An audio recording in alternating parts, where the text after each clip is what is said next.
FM and AM 1160. And good morning to you. Gorgeous day today. You know, it'd be a great day to go out and practice rugby It really would, wouldn't it, Todd? in anticipation of a big game coming up this weekend. Zubin Billimoria is with us this morning. Our conversation brought to you by Marcus and Mack, a law firm representing injured people. You know those guys, don't you? I do a little bit. Yeah.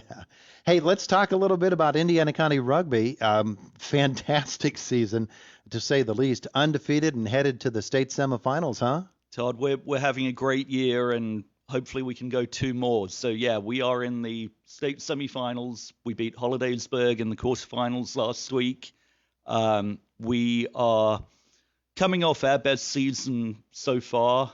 We beat West Allegheny in the regular season, who had only lost one regular season match in 9 years. Wow. So boys are doing great. They are working really hard, and they're ready to go. You cast the net out, too, and you have players from all over Indiana County on that team. Yeah, I'm really glad you mentioned that. So we have kids from Purchase Line, Marion Center, Homer Center, and United. So we really are casting a wide net, and we would encourage any kids from anywhere in the county to reach out and come join us. You know, too late for this year, but plenty of time for next year. Yeah. We are going to be graduating a good chunk of our team, unfortunately.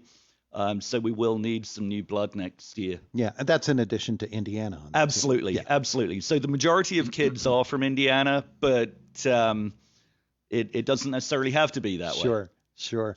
And we'll talk about that in a couple of moments. But for this team this year, and for a sport that is so relatively new here to Indiana County, to do what they have done, it talks, number one, about the determination and the fun of the game for the kids, but also about the fact that you have to have some really solid leadership and coaching in order to make them into a team, which is what you've done. Well, we're lucky. We've got a good group of coaches. Myself and Todd Rabel are the co-head coaches. Todd played in the Marines and then played for various men's clubs around Pittsburgh. We have a local pastor from South Africa, Gordon Wells. Gordon played growing up in South Africa and brings a wealth of knowledge. Larry Harrington is a Pittsburgh rugby institution.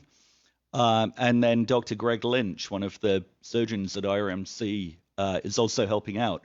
So we've got a good group of coaches, but all the credit has to go to the boys. I mean, when you think about it, none of them had picked up a rugby ball 4 years ago. They probably didn't know what it was. Mm-hmm. And they have worked their tails off to get to a point where we're now in the Final Four of the whole state. Yeah. And rugby is big in the Philadelphia area. There are schools that play rugby instead of football, particularly the private schools out there. And so to be able to compete with them and beat them and potentially go all the way to a state championship, it really does go to show what hard work can do, and our boys have definitely put that in. And you're going to be playing one of those Philadelphia area schools this Sunday. Yeah, we're going to be playing Downington, which is a club team from near Philadelphia. They draw from that whole region, so they're not confined to one school either. They get their kids playing at age 5. They have a high-quality program for 5 to 12-year-olds. So it does put us behind the 8 ball, given that we're teaching the game to 18-year-olds for the first time. But you know, with the effort they put in, the results are there to be seen. Stylistically, within the rugby community, you'll have teams that have certain strengths and maybe certain weaknesses as well. You'll have teams that play a certain style, maybe a speed game, maybe a power game, whatever it happens to be, a great passing team as opposed to a great blocking team. All of those different things. For the Indiana County team, what are those strengths? What do they do so well that has enabled them to become such a team? So in rugby, there are two groups of players. You have the forwards and the backs. Forwards tend to be the bigger guys who do a lot of the physical heavy lifting. The backs tend to be smaller and quicker, maybe like your wide receivers or running backs. We have traditionally been a forward-dominated team. It's easier to teach, particularly to kids that have never played before. And, we certainly breed them tough in Indiana County. So we have been pretty much a ground and pound kind of team. This year, we do have the backs who can complement that. So when we move the ball wider on the field, we can take advantage of open space. But we are traditionally a pretty tough physical team. And probably we think so much about offense, but defense is a big part of any team's winning formula too. Yeah, and our defense is incredible. I mean, these boys are not afraid of anything. They will tackle anything that comes at them. They don't care how big the kid is that's coming at them. They will put them down. So you make the trip across the state on Sunday. Right now, you were telling me just finding hotel arrangements for a party of your size is a challenge. Still haven't figured that one out, huh? Yeah, it really is a challenge. So I hope we can do that and get out of here on Saturday, so we're not making a 4-hour drive right before kickoff. I want to give the boys every opportunity to be fresh and ready to go. Yeah. So that'll be happening on Sunday at what time? Probably a 1 o'clock kickoff. If we do have to drive out Sunday, then we're going to also push it back to 2. Yeah. And then the championship game would follow the next week. Championship game would be the week after. We'll, I think, probably be going back out that way. Again, rugby is centered around Philadelphia, and they are pretty reluctant to bring any major event to Western Pennsylvania. Well, as we think about Western Pennsylvania and its growing community of rugby clubs, of course, here in Indiana County, it's necessary to grow as well, and you're taking steps in that direction too. Yeah, we really are. So, I mentioned Downington and their program for 5 to 12-year-olds. That's what we're trying to do too. So, I have 3 young kids, and my oldest, Rohan, is a huge rugby fan. And he was kind of the one who prompted me to reach out to the YMCA in town and see if we can get a program going for kids. Eric Neal and Dan Rohn at the Y have been phenomenal. We got it off the ground in the fall. And any kids who will be going into 3rd grade in the 2022-2023 school year are eligible to play all the way up through junior high. And if you go to the YMCA website, registration is up.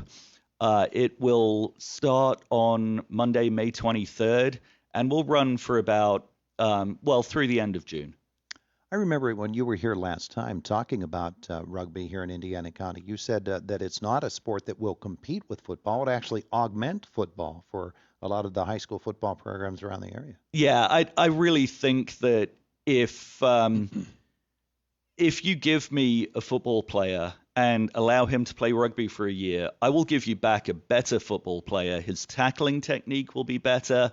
He will have more stamina because rugby is constantly moving. And just kind of have more tactical awareness, because on a rugby pitch, you don't have time to look over to the coach every play. You really have to make your own decisions and decide what you're going to do. We've talked to the new football coach, Brad Wright, in Indiana, and he seems very supportive of his kids playing rugby.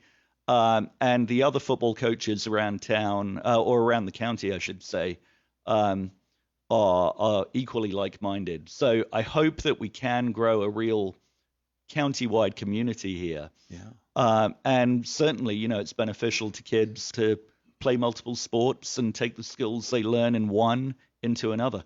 Yeah, absolutely. All right, so if somebody wants to get involved either at the high school level or all the way down to the program you were just telling us about that is just getting started, what should they do? What's the best avenue for them to get involved? So if you have a kid who is 3rd grade through 8th grade, then you can register for the YMCA program on their website. If you have a high school child who would like to come out and try it, we have a Facebook page. You can reach out through that. I'll be the one responding and make sure that you know when our preseason activities will get going, probably in the fall or winter. And we would love to have everyone come out and try it. Terrific. Terrific. Zubin Billimoria, I want to wish the whole group a wonderful trip out east and a great game on Sunday. Thank you. We really appreciate it, and we'll do our best. It is the voice of Indiana County, WCCS 101.1 FM and AM 1160.